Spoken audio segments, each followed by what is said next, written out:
Salt TV Omunyo Live.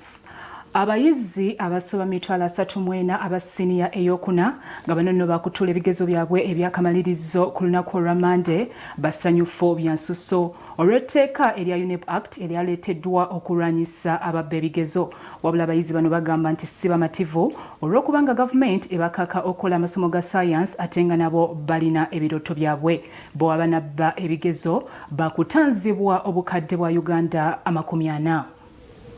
Ngebigazi bya sini yokuna bibina bindo okugibwako akawo olunaku lwa bbalaza abayizi ate basanyukidde agamu ku mateeka agaleetebwa ekitongole ky'ebigezo mu ngeri y'okulwanyisa obubbi bw'ebigezo mu mateeka amajja omuntu wakusasulwa nga $40 oba okusiba singa basingisiddwa omusango ogw'okubba ebigezo mu tteeka lino.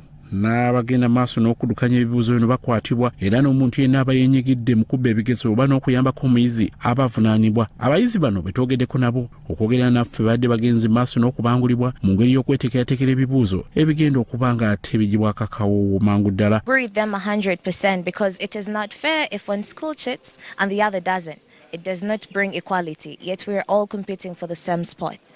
So I do agree with all the laws that they have given unto us. We should always trust in God. God gives us the wisdom to do what we have to do.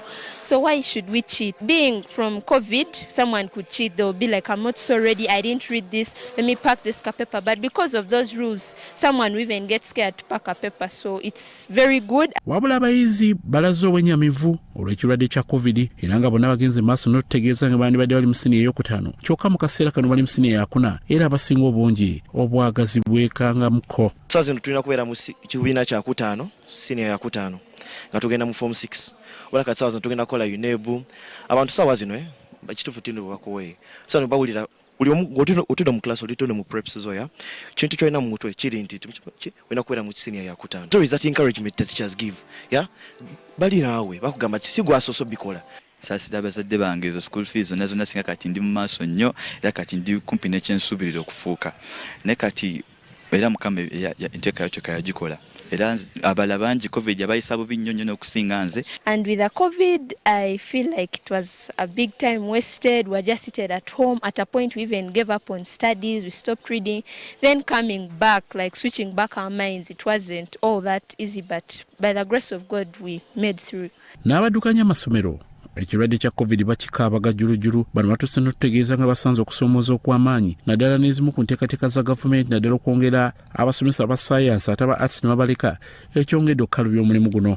Twogera nabo bano abafunye aba sayansi tubagamba nti kirungi nnyo mwakituuseeko naye temudda okukulembeza nnyo buli kaseera musigale nga mukola omulimo aye ne bano abatannafuna ntibazaamu amaanyi nti nammwe musigale nga mukola omulimo mulabe nga akaseera kamwe kanaatuuka Ababaka ba Paalamenti bagenze maaso n'okukunga abayizi abasiniya ey'okuna okwewala emize egy'okubba ebigezo okwesanga ng'etteeka biteekandikiddeko okukwata. Baweeyo obudde basome mu budde buno obusembayo butini nti ekisinga okubeera nga kiditamininga performance bwe budde buli obwemabega obuyise naye ne buno obusigadde mu maaso omuntu bw'obukozesa obulungi osobola okukyusa embeera bw'eyimiridde kakati.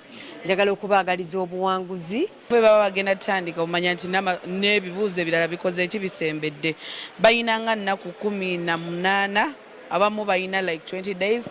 So kati mbasaba bazikozese bulungi omuntu alina obuddayo mu kitabo okusoma asome era mbakuutira nnyo obutabbira bibuuzo.